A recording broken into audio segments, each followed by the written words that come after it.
All right. I'm Mitch Stokes. I'm the owner and head coach of Fluid Fitness, and I'm here to talk about the effects of alcohol on your health and your fitness. Just to start off, before we go any further, I'd like to say a few things relative to your lifestyle changes. This is not meant to tell everyone, everyone needs to stop drinking. Um, that's up for you to decide if that's in the part of the journey of your life that you're in. What I'm here to do is talk about the effects, the facts of it, and what you can do to try to mitigate, lessen the effects so that you can continue to be an active, healthy person. And if you want to continue to imbibe alcohol, you can do so, but in a moderate uh, manner. So, like I said, I'm not looking for everyone to quit drinking. I know it's just not realistic. I enjoy beer just as much as anybody.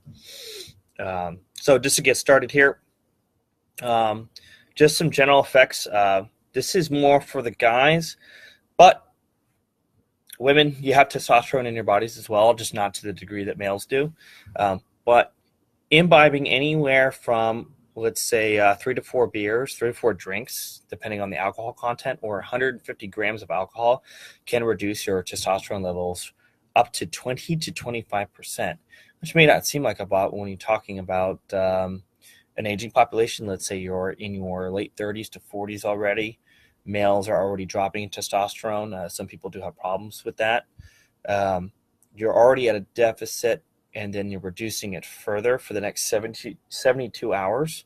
Um, Anything you're trying to do as far as building muscle, doing strength training, doing anything fitness related is going to be hampered because of the lack of that hormone. You're talking about cutting your testosterone level by a quarter.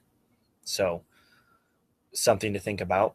Also, testosterone is responsible for, beyond just lean mass, the lower your testosterone, generally the lower your metabolism. You're going to collect belly fat or fat deposits over your body in general. One of the other things that goes on is it's a toxin.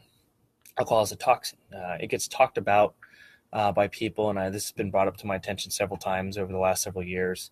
The person says they avoid high calorie content alcohol. They only drink vodka or they only drink light beer. Uh, that's like putting a band-aid on a big wound. It's really not doing anything for you. The fact of the matter is, it's regardless of what the calorie content of the alcoholic drink is, it's a toxin. So what happens is the liver, which is largely responsible for creating the bile and the other enzymes that break down your food, stops doing its job and solely focuses on breaking down the toxin because it is a toxin. It's a poison that you're introducing in your body every time you drink. Um, Now, because of that, it's an emergency situation where it needs to get rid of this alcohol. It needs to get this toxin out of your body. So it stops digesting food. So all the food that you may have just digested, whether or began to digest, whether it was healthy or not, it doesn't really matter. The calorie content doesn't matter. It sits and it ends up getting sent as fat stores instead of being sent to your muscle tissue and other areas of your body where you need it.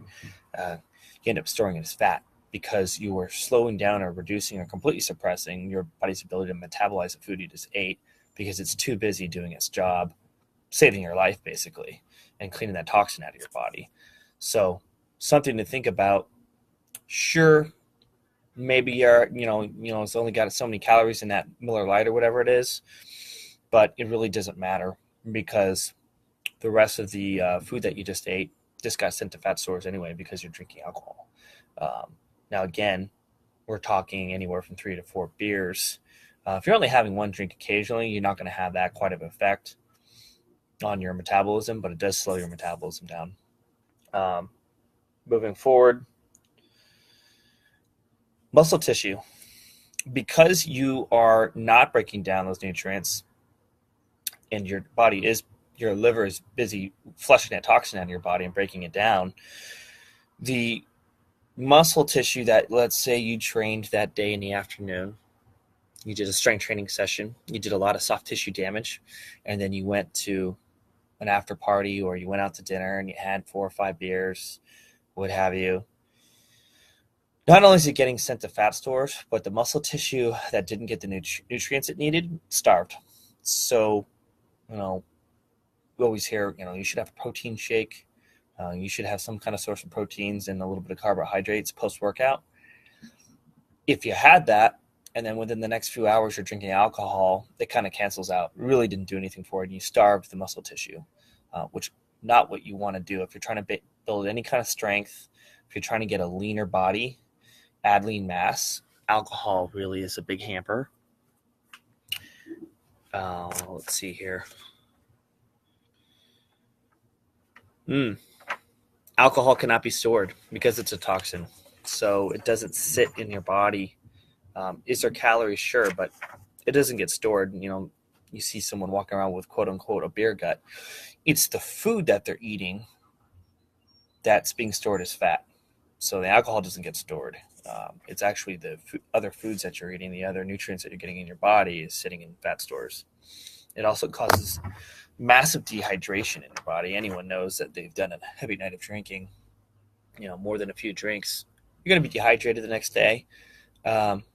It's not advisable to try to train. I know that people do it, especially the younger population, the college crowd, the young military and law enforcement guys. They go out, they work hard, they play hard. They get the next morning, they try to train. Can you do it? Yes. Is it going to be a productive training session? Probably not. You're going to have reduced reflexes. You're going to be dehydrated. You're going to have inflammation in the body. You're not going to be feeling very good in general. Your muscle tissue is going to be dehydrated, so it's not going to perform at its optimal levels. Really, and I would tell this to pretty much anyway, unless it's a do or die situation, if you can avoid heavy training or physical activity for the next 12 to 24 hours after imbibing alcohol, I would advise it. It's kind of a pointless training session. Going out and drinking and then trying to work out. Really, what are you going to get out of it? Probably very little. You're probably going to make it halfway through the session or going to be lagging the whole time with very little intensity. So, and we're going to talk about when's a good time, when's an appropriate time to drink, and when it isn't. If you're in a training cycle, you're just a general fitness enthusiast. Let's see here. Some other things. Alcohol is known to increase your levels of cortisol, which is a stress hormone. Now, it's a natural hormone that's secreted by the body, but if you have very high or very low levels of cortisol, they both almost across the board have the same effect. You have increased fat deposits on the body. You have decreased quality of sleep, broken up sleep patterns. You also have depression, things like that. It can really affect your body negatively when it's in an imbalanced level. So that's something also to consider, is your level intake of alcohol can greatly affect your level of cortisol, your stress hormone in your body, which isn't a good thing. You want to keep that in check. So in general, it impairs your recovery.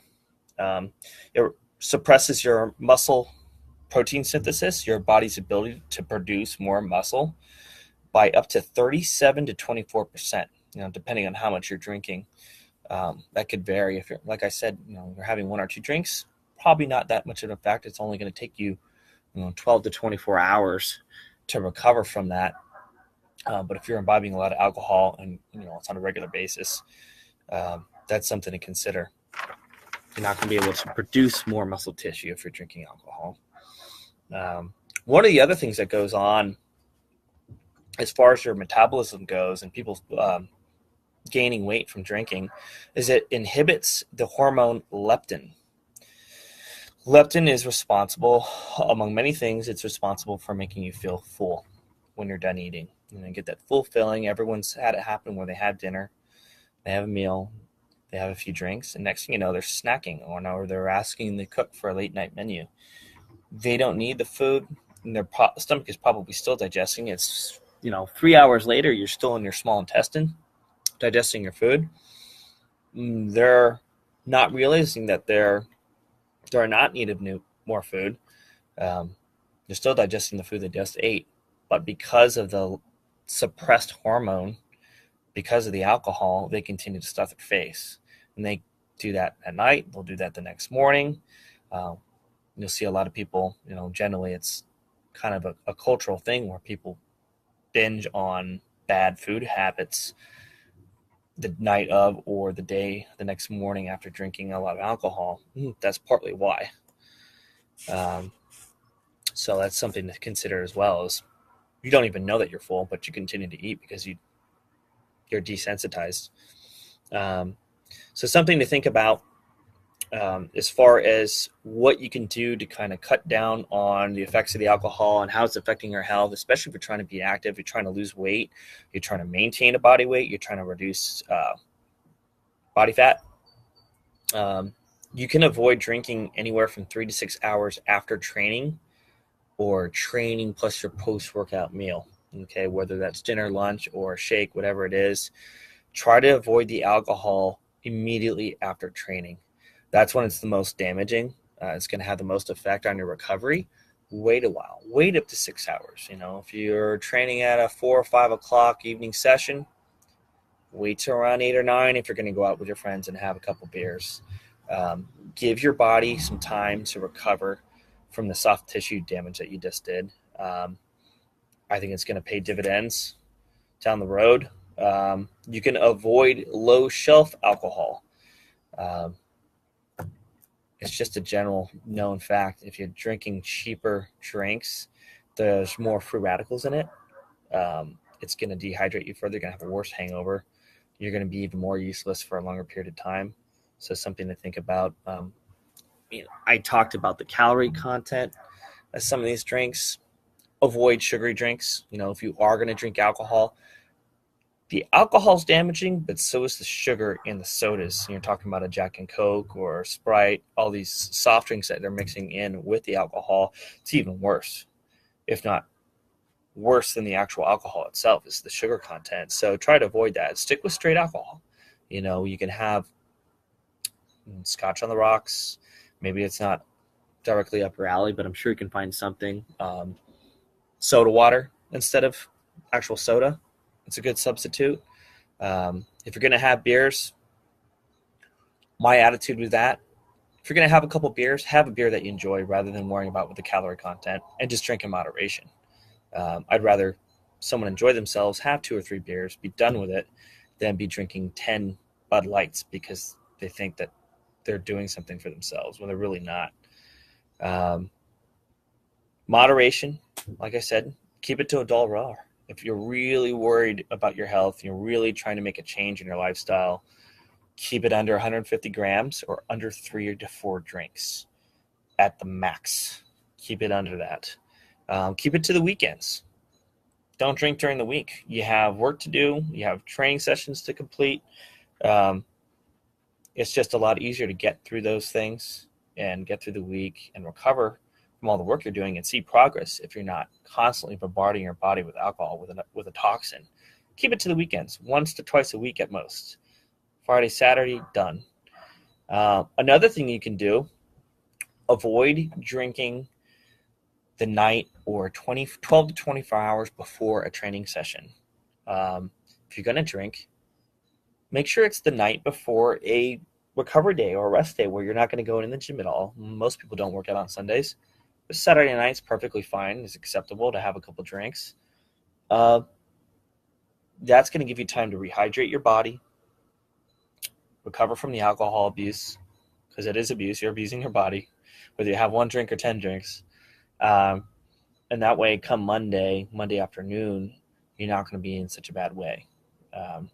So it's a great way. You're going to space it out somewhere. Put it on a night before that you're not going to do anything physical. If anything, do it a night before. Maybe you're going to go for a walk. Get your body moving the next day, but definitely don't do any structured exercise or strength training because it's going to be useless. Periodic abstinence from consumption. It's a great idea. I'm doing it myself right now. Beyond just me watching my diet, the reduced consumption of alcohol. I don't even drink on the weekends anymore. I'm really seeing it change my body. I have less joint inflammation, I'm well hydrated throughout the week. It's easier for me to wake up in the morning. I'm getting better quality of sleep because of it. All good things. I generally feel healthier. And I can see it on the scale too. I've dropped about 17 pounds in the last 6 or 7 weeks. I haven't done anything too drastic beyond eating less carbohydrates and getting rid of sugar. Um, so something to consider if you're really trying to make a lifestyle change. Limit your intake, and also, abstain every once in a while. Do 3 weeks, do a month, do 90 days clean, no alcohol for your body. I think you'd be really surprised how you're going to feel, how your body reacts to having that absence for that long from that kind of a toxin. You'll find that after a while, you won't even crave it as much. I know people, I myself, sometimes you're in the mood for a beer after a long week. You will get those cravings less because the more time you spend away from it and you're able to do other things and enjoy other things more, you just you don't miss it.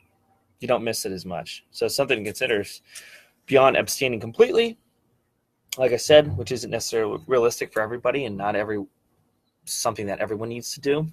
Periodic absence is a great idea. Once again, if you guys have any questions, concerns, comments, light up the Facebook feed, comment on this video so I can find it easily, or you can just send me an email or message or come see me at the gym. Hope you guys enjoyed this one. I hope you have a good night, and I'll see you next week.